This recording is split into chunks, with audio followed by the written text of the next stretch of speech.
In today's tech tip, I'll be showing you how to rename your AirPods 4. So all you have to do is first of all have them paired to your iPhone and then bring them close to the iPhone they're paired to.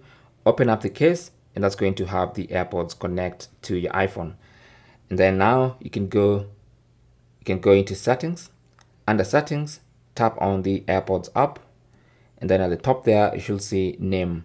Now you can tap on that and then you can edit the name. So for instance, I want mine to be very specific. I want to call them the AirPods 4.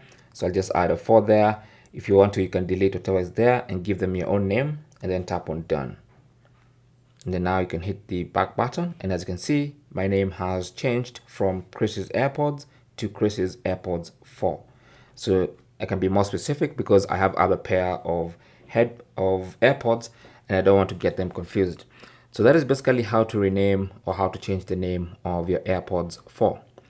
Thanks for watching. Comments and questions down below in the comment section. If you found this useful, don't forget to leave a thumbs up and even subscribe for more tips. And I will talk to you in the next one. Good luck.